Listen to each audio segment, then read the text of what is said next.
Bu, perkenalkan saya Emi Duri, guru di SD Inti School. Nah, sekarang saya sedang belajar di guru penggerak. Nah, di sini mau minta bantuan Ibu untuk tugas wawancara tentang kasus-kasus dilema etika yang kadang itu untuk memutuskannya itu bingung karena sama-sama benar, merasa benar di dua sisi begitu nih Bu. Nah, izin saya menyampaikan beberapa pertanyaan nih Bu. Oke, Bu, Bu, saya mau izin menanyakan beberapa pertanyaan. Dengan pengalaman Ibu sebagai kepala sekolah, bagaimana cara Ibu mengidentifikasi kasus-kasus yang merupakan dilema etika atau tentang yang berhubungannya dengan moral, Bu?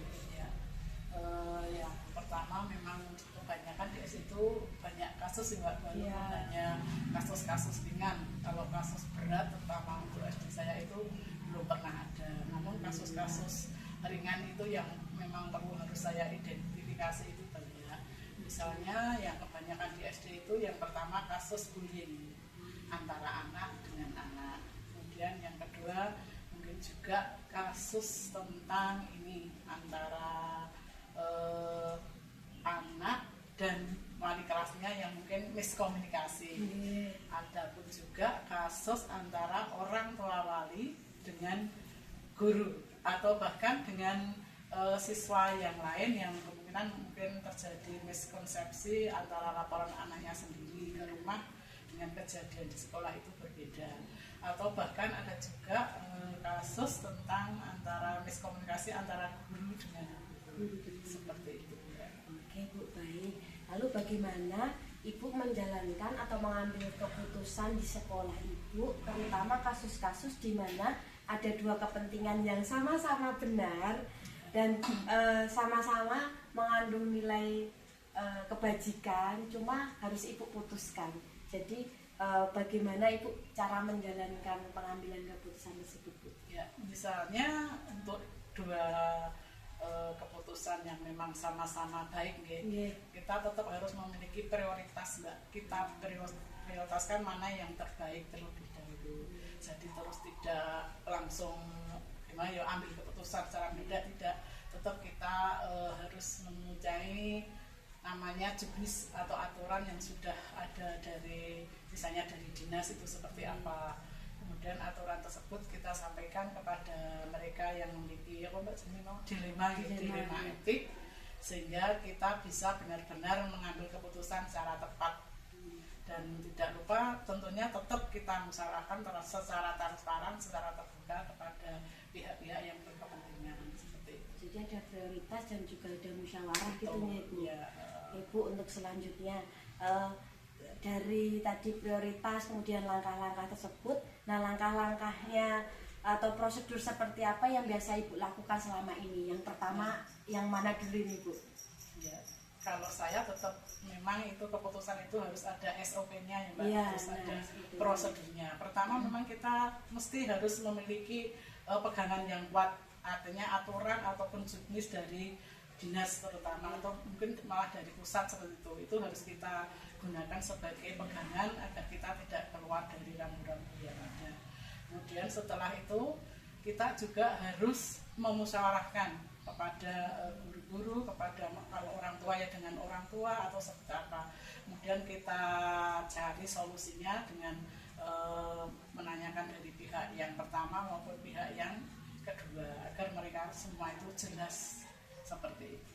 Berarti pakai ini ya Bu, aturan ya Bu, aturan pegangan penting tuh ya Bu ya. Lalu hal-hal apa saja yang selama ini Ibu anggap efektif dalam mengambil keputusan?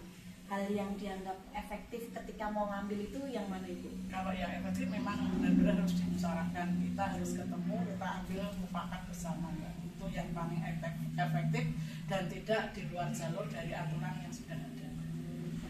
Setelah melalui aturan yang sudah tertulis dinas itu ya, tetap kita musyawarahkan mana yang sesuai, tapi tetap tidak boleh melanggar dari aturan tersebut. Oke, baik Bu. Lalu menurut Ibu hal-hal apa saja yang selama ini menjadi tantangan ketika mau ngambil keputusan tersebut Bu? Ya, untuk mengambil keputusan memang ada sedikit ya Mbak, artinya kendala Kendala, ya, tidak ya. mulus, Iya, tapi tantangan dengan ya, Bu. kita bermusyawarah tadi, dengan melibatkan semua pihak, tentunya kita ada kata mufakat, sehingga itu akan lebih mudah untuk kita laksanakan, untuk kita membuat keputusan yang akhirnya pihak semua merasa ya Mbak, lega semua gitu, tidak ada yang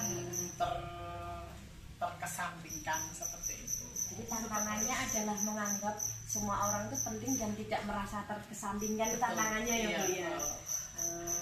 Tidak memihak salah satu. Ya. Oh iya. Harus ya Mbak, harus Adil, adil. bahasa Jawanya ya Bu. Tidak boleh malah memecah belah. Oh iya, baik Ibu. Lalu berikutnya Bu, apakah Ibu memiliki sebuah jadwal tertentu dalam sebuah penyelesaian kasus, atau Ibu langsung menyelesaikan di tempat, atau memilih sebuah jadwal menyelesaikan, atau bentuk prosedur seperti apa yang Ibu jalankan? Kan Ya. setiap masalah itu beda. Iya ya, oh iya. Jadi gini, setiap masalah kan beda-beda, mana yang urgent harus segera diselesaikan, mana yang tidak. Nah kalau memang itu urgent harus segera diselesaikan, kita langsung ambil tindakan Mbak. Kita panggil mereka-mereka yang bermasalah, terus kita musyawarahkan, langsung kita tindak lanjuti hari itu juga. Tidak usah apa ya Mbak, kalau urgent loh, tidak usah menunda-nunda, karena nanti kalau ditunda-tunda malah bisa justru semakin melebar seperti itu. Yang urgent harus segera diselesaikan. Kemudian kalau di sekolahan kami itu kita biasakan setiap hari Senin pagi setelah upacara itu ada briefing.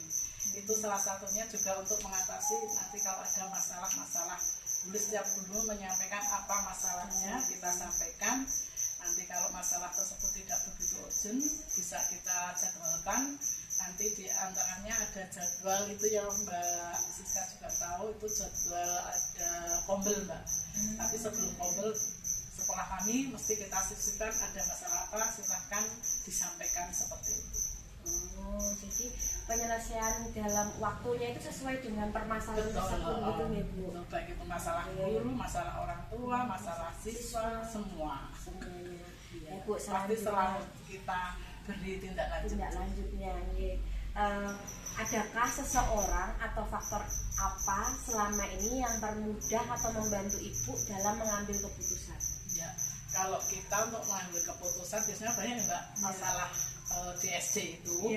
Kita juga memiliki sebuah forum yaitu KKKS tingkat Orbil. Dan mungkin di sana kepala sekolah saling sharing bagaimana kalau ada masalah ini kita pecahkan bagaimana, masalah ini kita pecahkan bagaimana, seperti itu. Jadi kita sharingnya sesama teman sejawat. Sejawat antar kepala sekolah gitu ya. Mungkin juga kalau memang masalahnya rumit, agak rumit kan kita punya atasan. Oh, punya atasan. Iya, kita aturkan ke pengawas.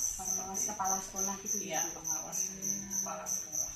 Jadi itu adalah faktor yang mempermudah selama ini ya Bu. Oke. Oke Bu, dari semua hal yang telah disampaikan tadi, pembelajaran apa yang dapat Ibu petik dari pengalaman ketika mengambil keputusan? Ada beberapa kali nih Bu. Nah, yang Ibu bisa ambil di situ mengambil keputusannya ketika menyelesaikan dilema etika bagaimana Bu? Ya, kalau saya sendiri, saya pribadi untuk menyelesaikan dilema masalah etika itu harus segera mungkin saya selesaikan Mbak, tidak menunggu waktu karena masih banyak hal yang lain yang ingin dipikirkan. Jadi kalau saya ada masalah langsung selesaikan saja seperti itu. Sesuai dengan tadi ritmenya tadi ya Bu ya, langkah-langkahnya. Baik Ibu, terima kasih banyak atas wawancaranya, sudah membantu tugas saya. Oke, saya izin pamit dulu. Sukses ya Bu. Amin. Ya, terus ya, terima kasih Mbak, sama-sama.